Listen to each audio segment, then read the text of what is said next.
The courtroom in Moscow felt colder than the winter street outside. High ceilings arched overhead like stone ribs, trapping every whisper, every breath of anticipation. The Russian tricolor stood stiff behind the judge's bench. Unmoved, indifferent. Journalists filled the side rows, pens ready, eyes sharp with hunger. This was not just a trial, it was a public reckoning. At the center sat Viktor Alexeyev, once celebrated as a self-made millionaire, now reduced to a symbol of everything people despised about wealth. His dark suit was immaculate, but it could not hide the exhaustion in his face. For years, his name had appeared in business magazines and charity lists. Now it was splashed across tabloids beside words like war, хищник предатель, thief predator traitor. The accusations echoed through the hall. Illegal privatization, exploiting workers in the regions, bribing officials, destroying small competitors. Each charge landed like a hammer, and with every strike, the spectators nodded in grim agreement. They wanted him guilty. In a country where many struggled to survive, a rich man on trial was a rare and satisfying spectacle. Former associates testified first. Men in expensive coats distanced themselves carefully, speaking of Victor as if he were a disease they had narrowly escaped. An ex-manager described inhumane pressure. A former partner claimed Victor had signed documents that ruined entire factories. Their voices were calm, rehearsed, confident that the tide was on their side. Victor listened in silence. He did not interrupt. He did not argue. Only his clenched jaw betrayed him. He had learned long ago that in Russia, reputation could be dismantled faster than any company, especially when powerful people decided you were convenient to destroy. From the public benches came quiet murmurs. Some looked at him with hatred, others with envy, but none with sympathy. Even the judge's expression carried no curiosity, only weary certainty, as if the outcome had already been written. In the last row, almost hidden behind a pillar, sat a woman in a plain coat and worn shoes. No one paid attention to her. To the court, she was invisible, just another observer. Yet her eyes never left Victor. She knew his silences, his habits, the truth behind the locked doors of his mansion. She knew what no one else in this room cared to know. As the prosecutor stood to deliver another devastating argument, the air tightened. It felt inevitable now. In Russia, once everyone condemned you, the system rarely asked whether they were right. And still, Victor said nothing. The courtroom settled into a tense rhythm, broken only by the scratch of pens and the prosecutor's measured voice. In the very last row, where the wooden bench was cracked and cold, sat Maria Ivanovna. To everyone else, she was just another aging woman pulled in by curiosity. In Russia, trials like this were a form of theater. But Maria was not there to watch. For nearly 16 years, she had worked in Viktor Alexeyev's Moscow home. She arrived before dawn, left after sunset, and learned to move without sound. She knew which floorboard creaked near the study, how he took his tea, strong, no sugar, and how he sat alone late at night, staring not at money reports, but at letters he never sent. In that house, Maria had been invisible. Invisible people, she knew, saw everything. Her hands rested in her lap, rough and swollen from years of work, gripping a thin, worn notebook hidden beneath her scarf. The paper inside had yellowed with time. She had found it by accident months ago, while cleaning Victor's study, after a sudden search by investigators. It had slipped behind a bookshelf, unnoticed by men who were trained to look only for contracts, cash, and computers.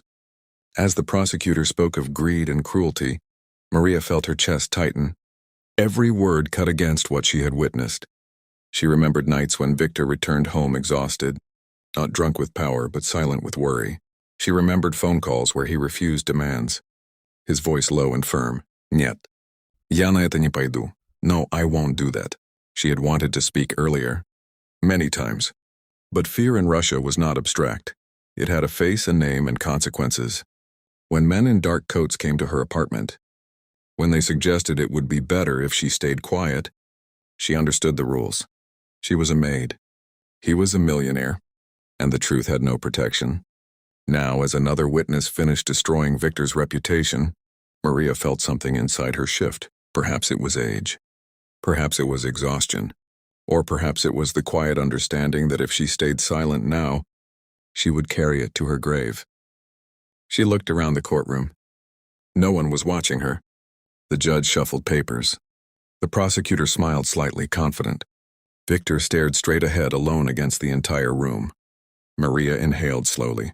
Her heart pounded so loudly she feared others might hear it. She thought of her late husband, who had taught her that dignity was more valuable than safety. She thought of all the years she had been unseen. Her fingers tightened around the notebook. For the first time in her life, Maria Ivanovna prepared to stop being invisible. The moment came without ceremony. No gavel strike. No invitation from the judge. Maria Ivanovna simply stood up. The wooden bench scraped loudly against the stone floor, the sound cutting through the prosecutor's confident speech like a knife. Heads turned in irritation. Someone hissed for her to sit down. An officer near the wall took a step forward, already preparing to escort the disturbance out. "Подождите," Maria said. "Wait." Her voice was not loud, but it carried steady, clear. Unfamiliar in a room full of practiced lies. The judge frowned, displeased. "Who are you?" he asked. "A witness," she replied. "One you forgot." Murmurs rolled through the courtroom. "A maid?" The judge hesitated, then nodded sharply to the officer. "You have 1 minute." Maria walked forward slowly, each step heavy, as if the past 16 years were pressing down on her shoulders. She reached the center of the room and removed the notebook from beneath her scarf. Her hands no longer trembled. "This was found in Viktor Alexeyev's house," she said, holding it up. "Not by investigators, by me." The prosecutor scoffed. "Irrelevant personal notes." "Not notes," Maria interrupted, and the sharpness in her tone surprised even herself. "Records."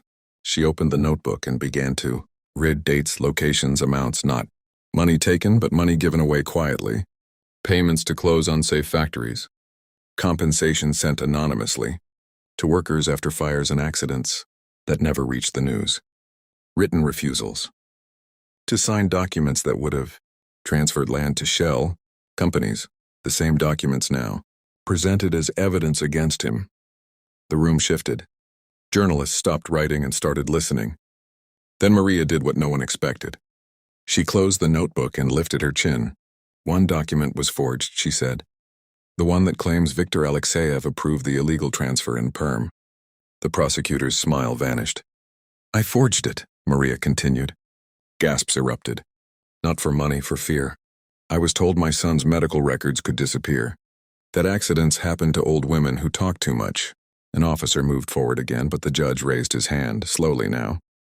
"I cleaned his study every day," Maria said, her voice firm. "I know his signature." "That one was traced poorly."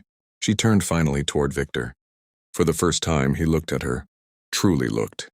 Shock, confusion, and something like shame crossed his face. "I stayed silent too long," she said. "But today I won't." Silence fell, thick, suffocating, irreversible. In Russia, confessions usually destroyed the speaker. But this one shattered the case instead. The courtroom no longer felt cold. It felt unstable, as if the foundations beneath it had cracked. What had been a smooth, well-rehearsed trial dissolved into confusion within minutes. The judge ordered an immediate recess, his voice tight, betraying a concern he could no longer hide. Lawyers gathered in hurried circles. The prosecutor avoided eye contact, flipping through his files as if the answers might suddenly appear between the pages. When the session resumed, the tone had changed. The certainty was gone. Documents once treated as irrefutable were now questioned line by line. Handwriting experts were summoned. Security officers quietly removed one of the key exhibits, the forged contract Maria had named. Journalists, sensing blood in the water, began whispering not about Victor's guilt, but about who had ordered the fabrication and why. Viktor Alexeyev sat motionless as the world shifted around him. For the first time since the trial began, he felt something dangerously close to hope. Not triumph, hope was more frightening. In Russia, reversals came with consequences, and truth rarely emerged without demanding a price. Maria Ivanovna waited in a side room under supervision. She was offered water she did not drink. She was asked the same questions again and again. Who threatened her? Names, dates?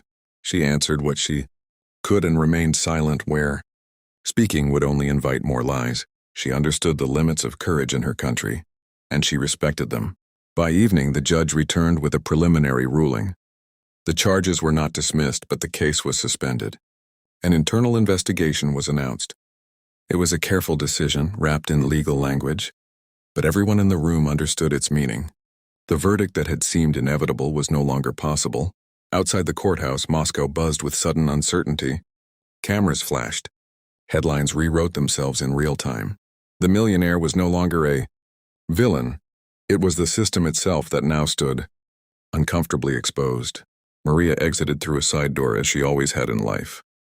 Victor followed, stopping a few steps behind her. For a moment, neither spoke. "You didn't owe me this," he said quietly. She adjusted her coat. "No," she replied. "I owed it to myself." He nodded, understanding at last who had truly carried the weight all these years. They parted without promises. In Russia, survival often meant distance. The case would continue. There would be consequences.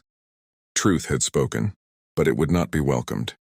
Still, something had changed. A maid had stood up in a room designed to crush the small and protect the powerful. And once spoken aloud, the truth could no longer be fully buried.